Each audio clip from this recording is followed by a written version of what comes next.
That confidence thing does not apply to Pal. She's always just been a pure savage. PrymalChaos. Hey guys, PrymalChaos here. Welcome to the channel. Now, the warning is one of those acts that I've been meaning to circle back around to for some time.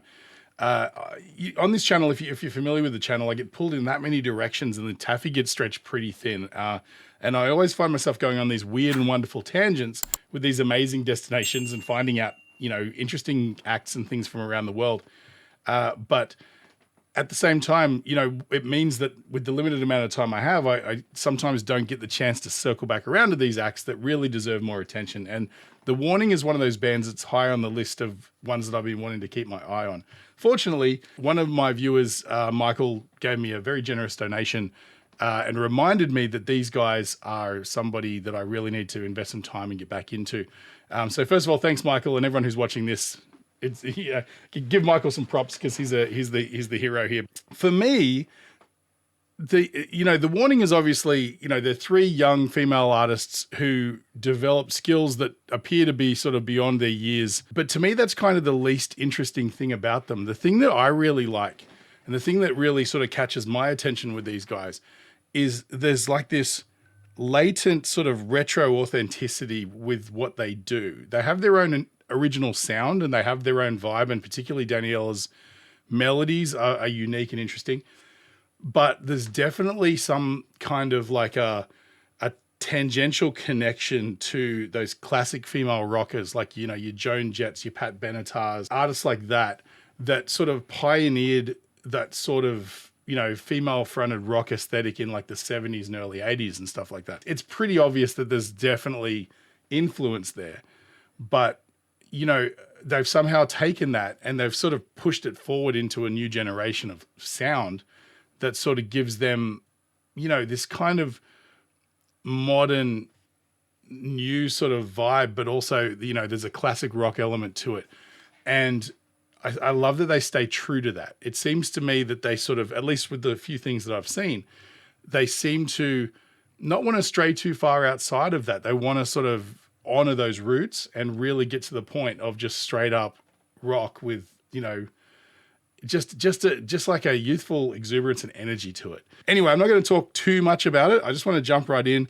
Obviously, I haven't heard this song before. This is a live version. This was the one that was recommended to me by Michael. And so it's The Warning Animosity live at Teatro Metropolitan, which I'm assuming means Metropolitan Theatre.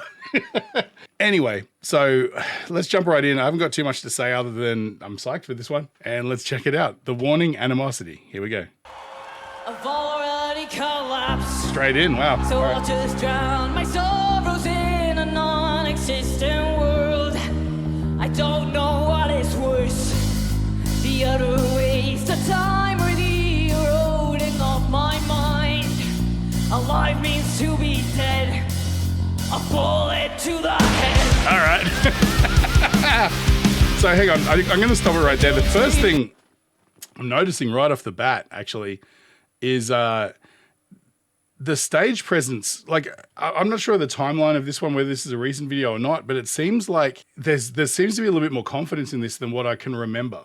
And not that they ever felt like they were not confident on stage, but I'm seeing there's a little bit more seasoning here. There's just a little bit more seasoned, Danielle, as far as like just being comfortable in her own space on stage and working with the crowd to sort of bring the vibe up. And that's, 28 seconds in and that's the vibe I'm getting. I feel like there's definitely something going on here. I've already collapsed, so I'll just drown my sorrows in a non-existent world. I don't know what is worse, the utter waste of time or the eroding of my mind. Alive means to be dead, a bullet to the head. Yeah, come on. The guilt's faded away, the anger has subsided, yet the shadow still remains. I always gave too much, it was never enough. Yeah, try staying back and to mourn again. Thank you. Strong pre-chorus. For all my crimes, 'cause I can't let it go.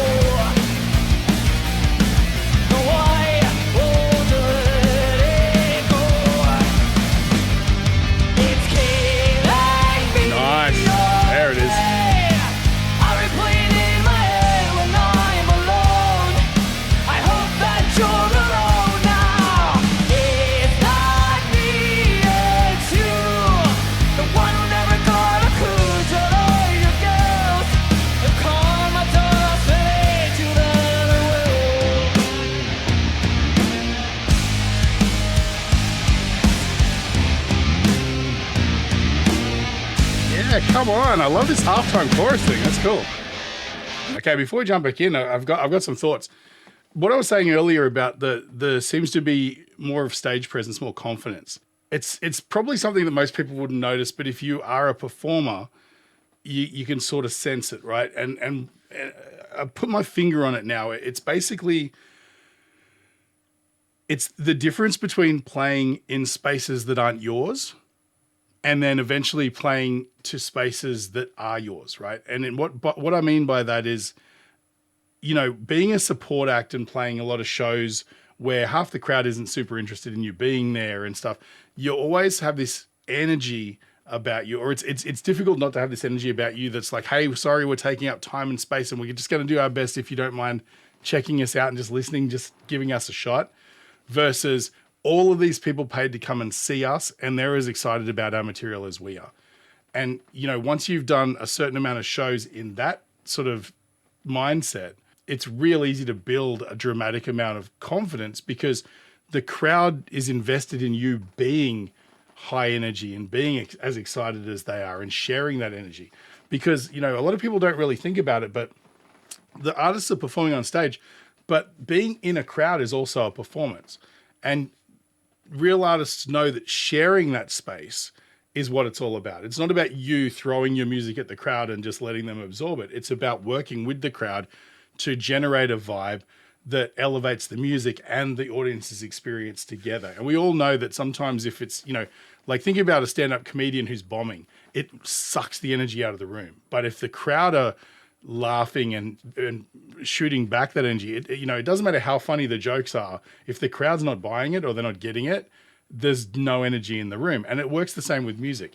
If you're playing the greatest songs of all time, but the crowd's just not sort of invested in it, then it's hard to project energy, you know. And, you know, great performers have an ability to sort of turn that around. You know, you can grab an audience by the throat and demand that they pay you attention. But that is it's a really rare skill set that's, you know, afforded only to a few artists, but often those are artists that tend to make it, you know. But I can see there's an energy now that seems to be from these guys occupying their own space for long enough now that it's just like they're making it work, and they're there as invested as the crowd is invested in them. And that's really cool. It's really cool to see, you know, because the cool thing about these guys is they sort of popped up and, you know, I mean, as much as I haven't been keeping up, you can technically follow their trajectory from basically general obscurity to, you know, they had some viral videos to begin with, but now they're turning it into an actual tangible career, and they're making it work. And they're doing the hard yards, they're putting in the work, and you can see the effort with each subsequent thing, you know, building. And it's funny, I'm listening to, particularly in the pre-chorus here. Where is it? When it drops this halftime, it's big, melodic, strong power chords that just get held. That's the chorus. Hang on. Where's the pre-chorus? Yeah, that's what I'm talking about. See these nice big power chords, driving drum grooves, you know. It kind of reminds me a little bit of bands like the Foo Fighters, who, you know, stylistically aren't too far removed from what these guys are doing as well. You know, I'm getting that same sort of vibe that it's become less about classic rock sort of things and becoming more about stadium rock. They're doing crowd pleasers, and they're doing it in a way that's unique and individual. Again, not in the least bit due to Daniela's interesting choices melodically, you know, and again, staying true to their sound. They're not trying to do a million things. They're not trying to bring out a song in every genre. This is the kind of thing where classic artists, we often talk about how they had albums, right? You bought an album and you listen to an album, whereas now it's just about dropping songs, right? And the thing about dropping songs is you can have a million different songs in a million different styles. You're like, oh, I want a bit of dubstep in this one, or I want to push the limits into like country rock on this one. Yeah, you can do that, but I feel like The Warning are in a position where they can drop an album and it's The Warning, right? You get what you pay for. You know exactly what to expect and you're going to get it. And the songs will be joyful and surprising and interesting and intricate, but they're all going to work as one big cohesive unit because they're true to who they are.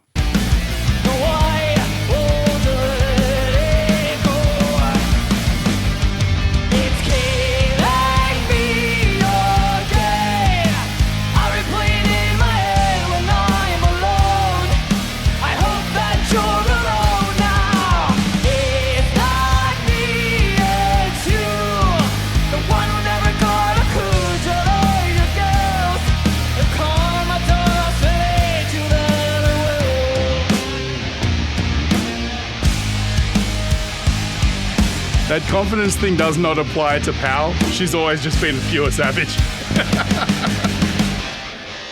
You ask me how I've been. I've been a smile over my face and act like nothing's wrong. Your pity party's fake, and now I am reminded why I should have kept away. I hope to God you know this smile is just for show. Yeah, try to pay him back and to mourn again.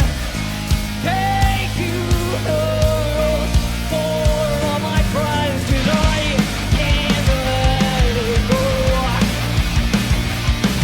No, I won't let it go. It's killing me again. I replay it in my head when I'm alone. I hope that you're alone now. It's not me, it's you. Right there. The one who never That's what I was waiting to see. So it's not unheard of, but it's a little bit more rare to drop back to like a halftime feel in a chorus, right? Because you want the chorus to be the thing that lifts and elevates and picks up. But they sort of are working around this structure of having like a driving 4/4 kind of verse, and then a little bit more sort of floaty, but still pacey pre-chorus that builds and builds and builds, and then it drops into the chorus, which is really interesting because it gives you room to move and to build the song. But it's no accident that it's got that sort of rhythm, because as soon as you see him drop back to that chorus, you show a crowd shot, right? when I'm alone, I hope that And it's giving the audience permission to pump their fist to the beat, right? Because you can. And it's that gives the chorus energy. And also Daniela having such a sort of lower register sort of voice, she's not wailing way up high. It also has this kind of like flip side where it allows anybody to sing along, right? And that's not insignificant. You know, if you go to watch Mariah Carey sing or Celine Dion sing, no one in the crowd, not that they probably would in those kind of shows, but no one in the crowd is singing along because they just physically can't, right? There might be 3 people in the whole audience who have the ability to sing the songs the way that they do. The nature of Daniela's voice is it's kind of psychologically, it's in this position where if you're a guy or a girl or anybody, you can na na na na na, you can sort of scream along or sing along and feel comfortable doing that because you're not going to make a fool of yourself, right? And again, that's this cycle that just builds confidence with the audience to give a lot more back. And it's just it's one of those things that's probably just dumb luck, but boy, is it powerful at the end of the day. The result of it creates much more engaging experience for the audience. And even if you listen to their CD or they're streaming their songs in the car, you know, if you're the kind of person who drives along in the car singing along to music, then you're going to be able to, you know. It's it can't be understated how powerful that can be. There it is.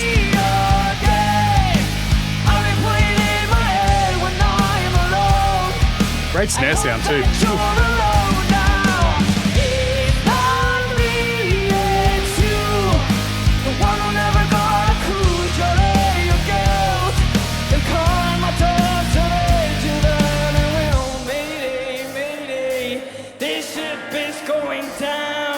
Cool lyrics. Lost inside my thoughts again, living hollow to pretend. Mayday, mayday, this ship is going down. Baby, the truth of the law you created. Baby, you're so feminine when you're alone. Come on.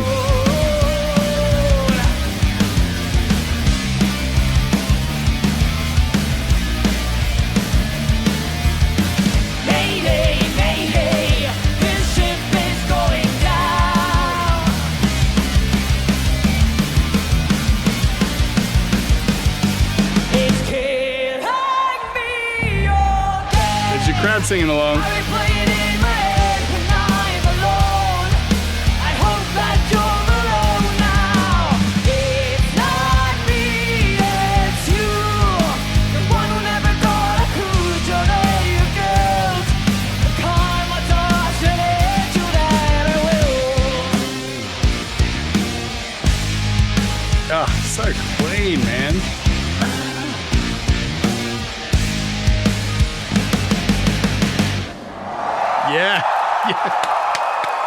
awesome.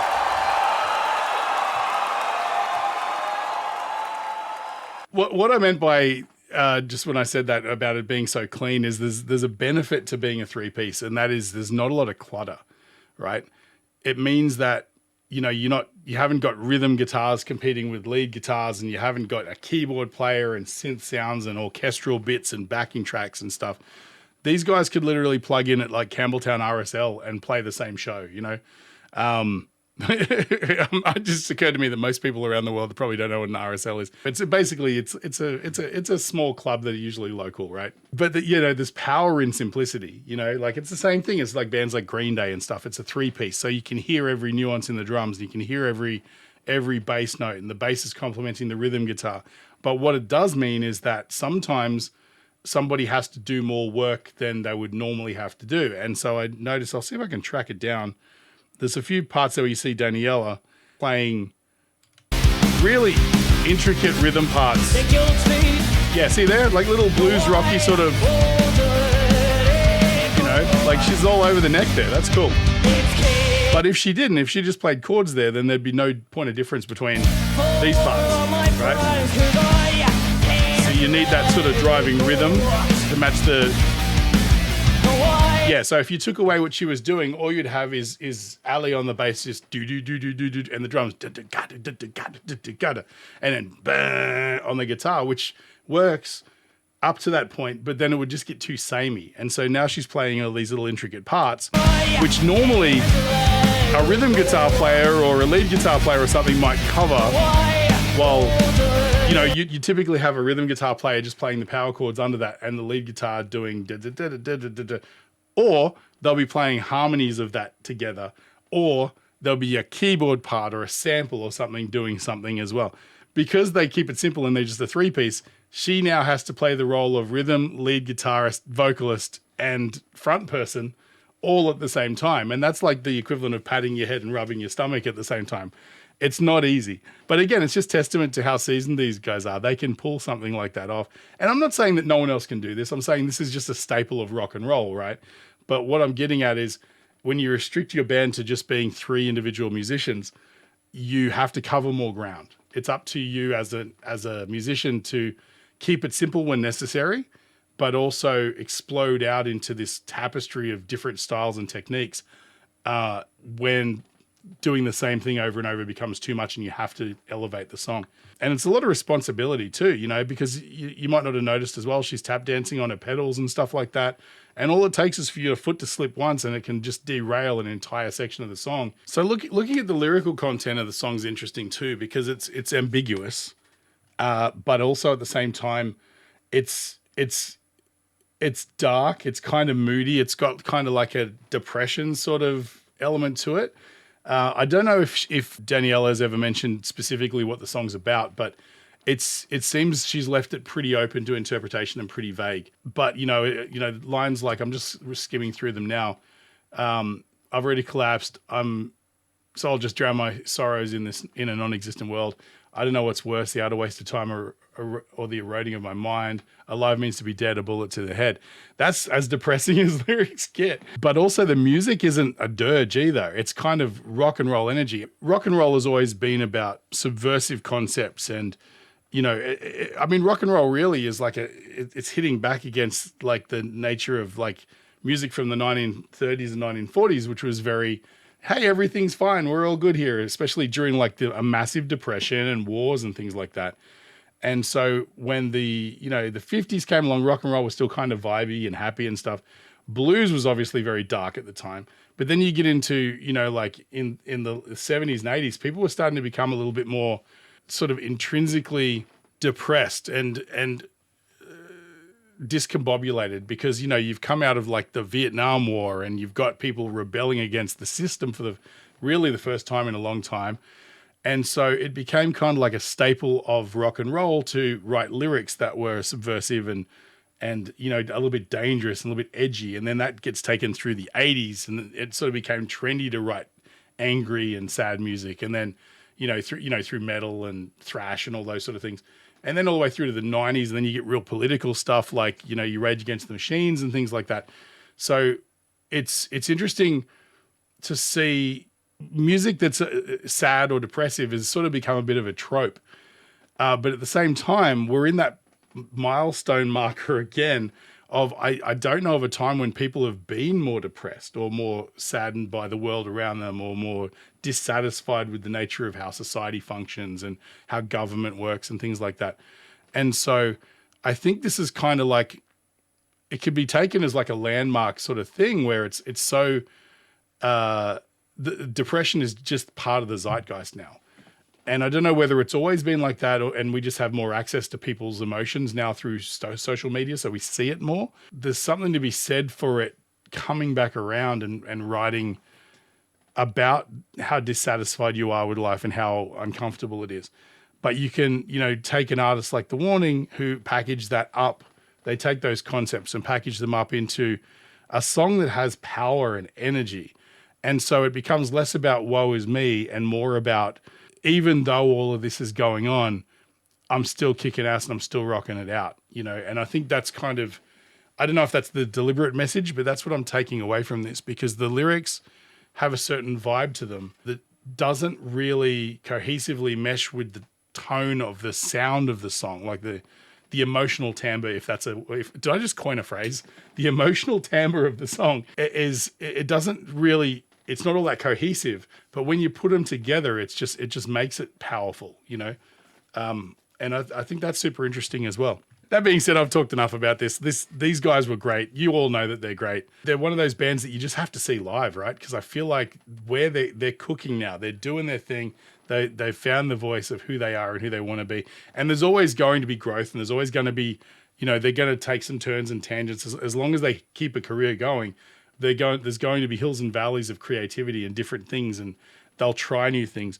Unless they're like Kiss and they just keep writing the same songs for 50 years, which I doubt. It'd be interesting to see where these guys take it, because I mean, the Beatles were the Beatles for a long time until they hit the 60s, and then suddenly they got real wacky, right? And, there's people who love original Beatles, there's people who love kind of where they went in the psychedelic years and stuff. But it's all valuable, right? And so I'm just super curious to see where these guys take this and where they go over the years, because they're still babies in their careers. So hopefully they manage to stick it out and we get to see some really incredible, innovative, creative rock from these guys, because there's not a lot of people out there doing what they're doing.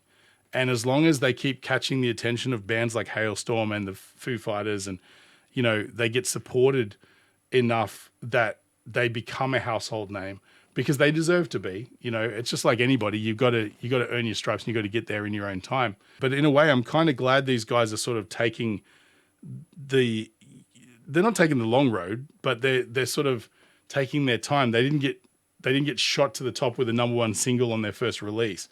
They're building a community around them. They're building a following over time, and they're much more hard wearing. That's the kind of following that follows you to the end, rather than, this fickle sort of 15 minutes of fame kind of thing, which these guys definitely don't deserve. They deserve a long and fruitful career. But with all that being said, if you feel like I've brightened your day at all, feel free to support the channel just by buying me a coffee. I'll leave a link in the description, or, you can just hit super thanks. But more importantly, just like, share, follow, subscribe. I've been talking a lot lately about doing interviews and stuff, and I finally had the opportunity to speak to an amazing artist in Rao Reynolds, who's the singer for a band called Enter Shikari out of the UK. They're amazing. You should definitely check them out, especially if you like just rock and roll sort of stuff like this. They got some electronic elements and stuff as well, but they just write good, fundamentally good songs. And check them out, and check out my interview as well on the page. It would really help if you could support that, because I want to get more artists who would be interested in talking to someone like me. And the way I do that is through building attention on this channel. So if you like what I do, and if you want to see me interview some artists, the best way to do that is just click on that link, check out that interview, and see what I do. Anyway, that's it. Thanks again, guys. Stay primal. I'll catch you in the next one.